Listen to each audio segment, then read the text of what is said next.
Happy New Year, everybody, and welcome to the 16th season of Dulcimerica. My name is Futch. Thank you very much for joining me for the beginning of 2023. And just last week we were playing this song, Auld Lang Syne, but it sounded a little bit different, didn't it? This year we are playing it in the key of C, and it's part of my rallying cry. I'm just thinking about shaking things up a little bit because I want to ask the eternal question. Why are mountain dulcimers always playing in DAD? Why are we always playing in the key of D? Why are we sometimes playing in DAA? What's this D thing anyway? Where did it come from? Because as we know, for those of you who do sing with the mountain dulcimer, the key of D is tough. It's a little weird for men and for women. And there's something about the key of C, taking it down a whole step from D, that actually makes everything a lot easier to sing. In fact, now that I think about it, if you go back to the old Gene Ritchie dulcimer books, all of those tunes were in the key of C. And even when they went modal, like, C Mixolydian, C Aeolian, I see a pattern here, CCC. And in order for us to get back to the C, I think we need to play a lot more of the C. How do we end up playing in D all the time? I think we were hanging out with certain types of players, instruments, guitar players over the years love to be in the key of E. Fiddle players like to be in the key of A. Banjo players like to be in the key of G. There are certain keys that are easy for a lot of instruments to play in. With the mountain dulcimer, everything's easy, and I think we probably hung out with some people for a long time, and they said, you know what? The C thing isn't working for us. Could you tune up? And that's what happened. So I'm kind of leading the charge to get back to C. Why? Number one, it's easier to sing with. Number two, it sounds really good. So let's take a look at what we can do to get ourselves in the habit of being in CGC tuning instead of DAD tuning. The first thing we're going to do here is choose our string gauges. Many of you know that if you take your DAD dulcimer and you tune it down to CGC, the tension releases out of those strings a little bit, and the slack creates some intonation issues. It's so easy to press down hard on the strings and make them go sharp that you kind of have to play with a light touch, and that's not fun. So what we want to do if we're going to be tuning down is we want to bring the numbers of the scale or the gauges up for the strings and tighten them up to take up the slack so that our intonation stays true and everything we play still sounds really good. So let's say, for example, and we're going to use the string tension calculator to help us out with this. Let's say that you're using a 26 on the bass string, 16 on the middle string, and a 13 on the melody string, 13 or a 14, something like that. You may be choosing those numbers because you have been taking my suggestions on getting that middle string a little bit tighter, because the least amount of tension on the mountain dulcimer is on that middle string. The most amount of tension that we tend to have is on the melody string when we're tuned in the 1-5-8 configuration. That's DAD for most of you, CGC for some of you, especially going forward. The bass string is somewhere in the middle in terms of the tension that is actually on there. So if you loosen those strings and take them all three down a half or a whole step, then you're going to get a lot more loose on the middle string, and that's going to be the one that's going to sound the worst because it's so floppy.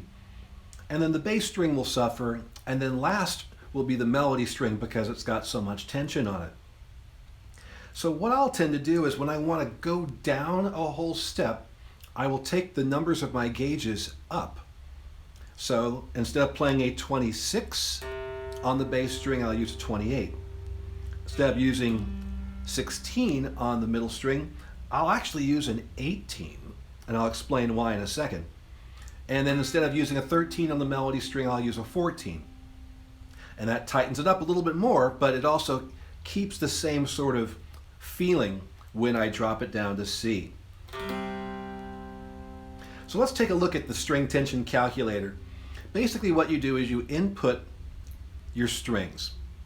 And you'll see the first example will be for a guitar, and everything is in a reverse order. The lighter strings are further away, the heavier strings are closer. So we need to reprogram this for mountain dulcimer. Go into editing, and then you go ahead and just assign D3, that's D in the third octave, for our bass string, A in the third octave for our middle string, D in the fourth octave for our melody string. Now all we have to do is bump them up. So we take C3, G3, C4.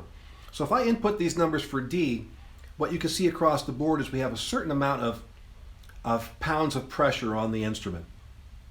It may look alarming to have this high number there, but mountain dulcimers, generally speaking, can handle upwards of 80 to 85 pounds of pressure across all the string courses. So in the 60s, 70s, it's not a bad place to be. 50s and 40s is when you start getting that lack of tension that creates intonation problems. What we're looking to do here is we're trying to equalize the feel, the tension across the strings, so that when we press our fingers down using the same pressure across all three, we get pretty close to the same response from the strings that way. If we've got less tension on the middle string than the other two strings, and we use the same amount of pressure to press down across all three string courses, that middle string is going to go out of tune in relationship to the other two strings because of that lack of tension. That's why we want to get all three of these strings to be as close as possible so that our chords remain in tune as we press down. We don't want there to be a difference between the way the instrument sounds strumming open and then holding down chords, because there will be a difference if our strings are all over the map. Once we figure out through computation and experimentation without having to buy a bunch of strings, using this string tension calculator, once we find out what the ideal gauges for the strings are, we go ahead and put them on. So on here I've got 28, 18, and 14.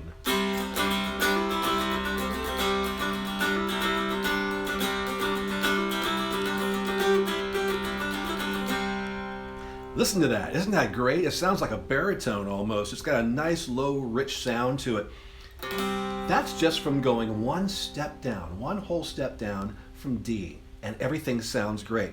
The thing that's also nice about having this configuration, 158, is it's the exact same as DAD. So all of your DAD tablature, you can still play using this, only it'll sound different. And of course, knowing what those notes are and knowing what those chords are is super important.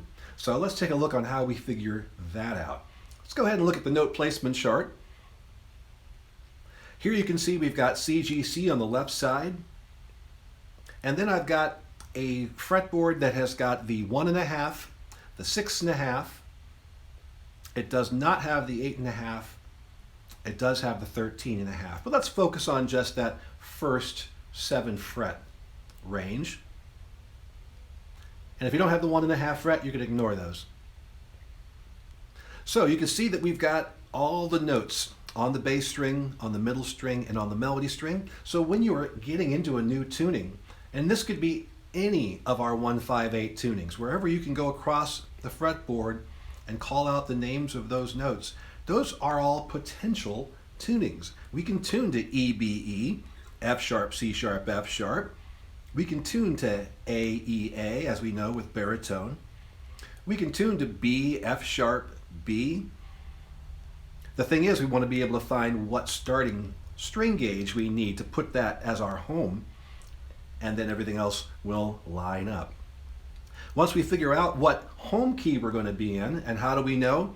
Whatever our open chord is, whatever the lowest note, that's the root, also known as the tonic, that's C, and that's going to be our home key of C. So we need to figure out what's available to us in the key of C. So if you'll do this little hop, skip, and jump thing with the scale, look right below the note placement chart, and we've got our C major scale, C, D, E, F, G, A, B. C major is the only key that has no flats and no sharps. All the notes are natural. It makes it very, very easy to keep track of things. So if you start with C, we're going to build a chord from C. We'll do C, then hop over D, land on E and add that to your stack. Then hop over F and add G to your stack, and there are the three notes that are inside C major, C, E, and G. We can do the same thing for D, only when we build from D, we're going to get a minor chord. Start with D, hop over E, land on F, add that to your stack. Hop over G, land on A, add that to your stack, and there you have D, F, A for D minor. We can do this starting with every single one of these notes. And we've only written down the 7 notes of the scale, not 8 that starts and ends with the same note. We want 7 different notes so that we can wrap around and not include a duplicate note. Let's build off of A, for example. Start with A, hop over B, and then wrap around, land on C, add that to your stack. Skip over D, land on E, add that, and now you've got A, C, and E for an A minor chord. So we can do this once again with every single note of the scale, and not just in this key, any 7 notes we can do this trick. If you build chords off of the 1st, 4th, and 5th notes of the scale, you'll end up with major chords using our hop, skip, and jump trick. If you build off of the 2nd, 3rd, and 6th notes of the scale, you will end up with minor chords using the hop and skip and jump trick. Finally, if you build off the 7th note of the scale, you'll end up with a diminished chord using our hop, skip, and jump trick. Major chords sound up and happy.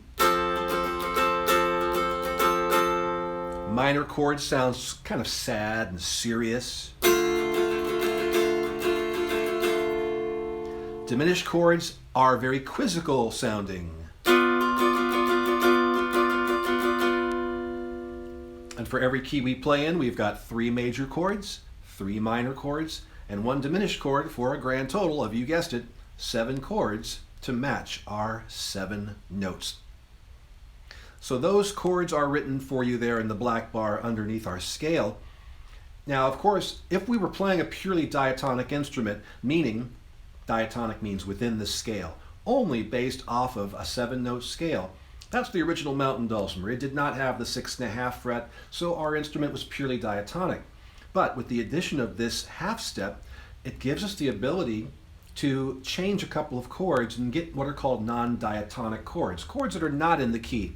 Or, in other words, chords that we ain't supposed to be able to play. But we can, thanks to not only the 6.5 fret, but also the 1.5 fret expands our range even more. So you'll see we have some non-diatonic chords available here: B flat, E flat, E flat minor, G minor, and that's G augmented with the plus sign there. We're not supposed to be able to play those chords, but we can because of the extra frets. One more thing I want to show you on the note placement chart is you'll see that some of the notes are flat.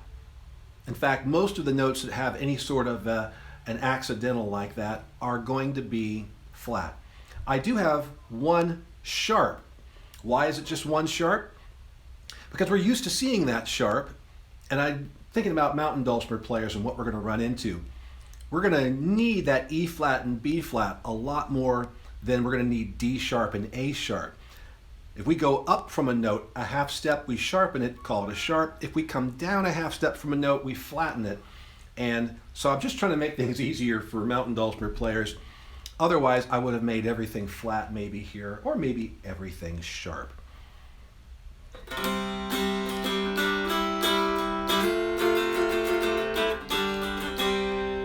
So to get used to this new tuning, the first thing to do really is just play scales. Play the C major scale, starting C, D, E, F, G, A, B, C. And then on the middle string, we could do G, G, A, B, C, D, E, F sharp, and G. Notice we're landing on the same frets that we landed on when we're playing in DAD. So you can use the patterns and your knowledge of how to navigate the fretboard to your knowledge and to your advantage here. And then we just have to make sure that we're calling these notes and chords properly by their proper names. And so keep that note placement chart where you can see it and just kind of practice with this. I think you're going to find that you really are going to enjoy playing a lot of your tablature and seeing it and hearing it in a whole new light, playing it in C. That's my charge. I might even get t-shirts made. We're going back to the C. So, kicking off our new year with something different, we're going to continue to do that all through the month. Thank you very, very much for tuning in, everybody. Enjoy, play often, and we'll see you next week.